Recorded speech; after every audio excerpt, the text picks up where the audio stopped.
It is a sin to turn your back on someone.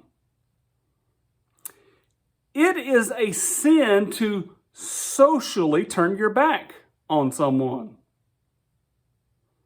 It is absolutely a sin to socially turn your back upon someone at church. Now, let's be clear about what I am not talking about. Since you are a finite, limited being, you have a front and you have a back as per how God created you. So as you go sit down in a pew, everybody in front of you is obviously in front of you, and those that are behind you are behind you. You haven't sinned to those sitting behind you because you have positioned yourself to be at church to pay attention. Also, you are not sinning as you walk down the aisle to go to Sunday school class or to go to the restroom or to go into the social hall. You are not sinning if you pass people and they enter into the presence behind you. That is obviously not sinfulness. But let us talk about what is sinfulness. If you are a human being, then you have a natural zone of engagement that is in front of you. Now, I would say for introverts, the zone is small, and for extroverts, the zone would be larger.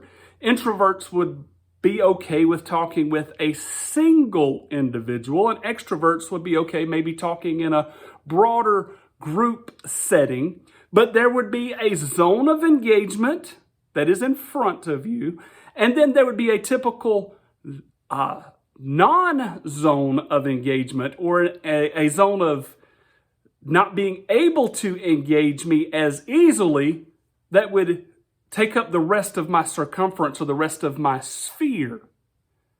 What I mean then is that if you take your zone of engagement and you are only willing to focus it upon certain people, and if you ever take your zone of non-engagement where you cannot engage me easily or readily, and you take that zone and place it towards someone on purpose, then that is sin.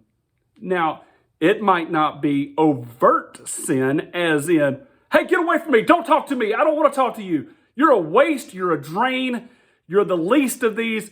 Don't come at me. I really don't want to spend any time with you. That would be overt sin.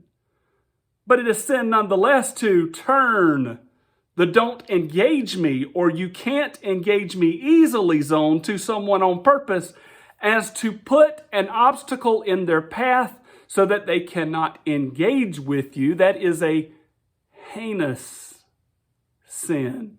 You see, God created the body of Christ for each other.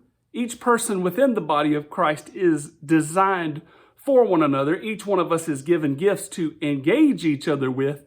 And the person that is walking up to me or is trying to get into my sphere of engagement or my zone of engagement, that I give them more disengagement, then that is active and evil sin. In fact, the scriptures tell us that whatever I do to the least of these, I have done unto Christ. So can you imagine giving Christ the cold shoulder? Well, I mean, you can, because anytime he asks you to do anything and you tell him no, that is the cold shoulder. And so it makes sense that if we ignore Christ all week long, then when we get into a church gathering or a gathering of Christians, that it would be very easy then to turn our non-engagement zones towards other people, even though we hide it or sometimes even not greatly conscious of what we are doing, but nonetheless it is sin.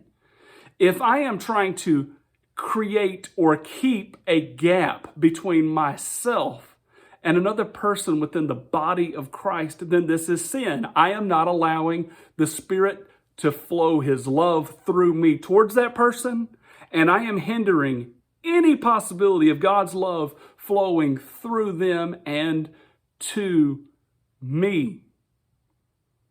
It is a sin to socially turn your back upon people at church. Jesus furthered this understanding by saying that if you only greet those who greet you, then you're no different than the tax collectors or the Pharisees.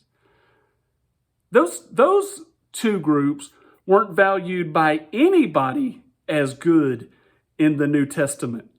And if you are claiming that you are part of Christ's body, that you are a Christian, that you are here to be engaged in the kingdom forever, but you don't speak to anybody outside of your engagement zone or the zone of engagement that you choose, and you actually turn a disengagement or don't engage me easily or you can't engage me at all position towards other people, then that is sinful, and the wickedness in your heart needs to be exposed. I beg of you, begin to take account, not just who you focus your engagement upon, but who are you discluding from your natural conversations at church.